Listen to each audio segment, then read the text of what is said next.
Gaz plitasi deyarli har bir xonadonda bor. Undan har kuni foydalanamiz, lekin ko'p hollarda ba'zi oddiy qoidalarga yetarlicha ahamiyat bermaymiz. Natijada esa vaqt o'tishi bilan plitaning ishlashida muammolar paydo bo'lishi, gaz sarfining ortishi yoki hatto xavfli holatlar yuzaga kelishi mumkin. Xo'sh, gaz plitasidan to'g'ri foydalanish uchun nimalarga e'tibor berishimiz kerak? Avvalo, ko'pchilik duch keladigan holatlardan boshlaymiz. Agar konforka olovi bir tekis yonmayotgan bo'lsa yoki ba'zi joylarda olov chiqmay qolsa, ko'pchilik buni texnik nosozlik deb o'ylaydi. Aslida esa aksariyat hollarda sabab juda oddiy bo'ladi. Konforka teshiklariga ovqat qoldiqlari, yog' yoki chang yig'ilib qolgan bo'ladi. Shuning uchun ularni muntazam ravishda tozalab turish muhim. Yana bir keng tarqalgan xato: plitani har safar maksimal olovda ishlatish. Ko'pchilik kuchli olov ovqatni tezroq pishiradi deb hisoblaydi, lekin amalda bu har doim ham to'g'ri emas. Ba'zi taomlar o'rtacha olovda yaxshiroq pishadi. Bundan tashqari, ortiqcha yuqori olov gazning ko'proq sarflanishiga ham sabab bo'ladi. Gaz plitasining eski modellarida konforkalarning hajmi bir xil bo'lardi.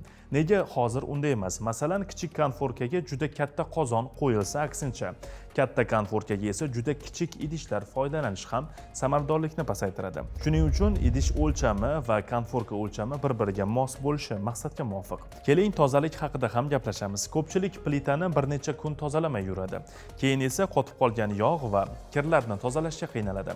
Ba'zan odamlar qattiq metall, gubka yoki o'tkir buyumlar bilan sirtini tozalashga harakat qiladi. Bu esa qoplamani tirnab qo'yishi mumkin. Shu sababli ishlab chiqaruvchi tavsiya etgan tozalash vositalari va yumshoq materiallardan foydalanish tavsiya etiladi. E'tibor berish kerak bo'lgan yana bir muhim jihat: gaz hidi. Agar xonada gaz hidi sezilsa, birinchi navbatda plitani o'chirish, derazalarni ochish va mutaxassislarga murojaat qilish lozim. Bunday holatlarga beparvo qarash mumkin emas. Shuningdek, gaz shlangi holatini ham vaqti-vaqti bilan tekshirib turish kerak. Agar unda yorilish yoki boshqa shikastlanish belgilari ko'rinsa, uni o'z vaqtida almashtirish xavfsizlik nuqtai nazaridan juda muhim. Yana bir kichik lekin foydali maslahat: ovqat pishirishni boshlashdan oldin barcha mahsulotlarni tayyorlab olishga harakat qiling.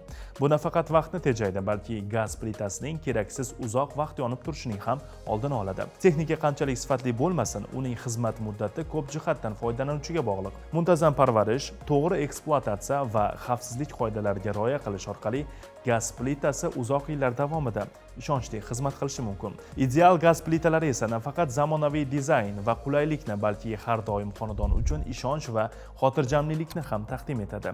Texnikaga e'tiborli bo'ling. Bu esa sizga uzoq yillar davomida samarali xizmat qiladi. Ideal sifat va ishonchlilik kafolati.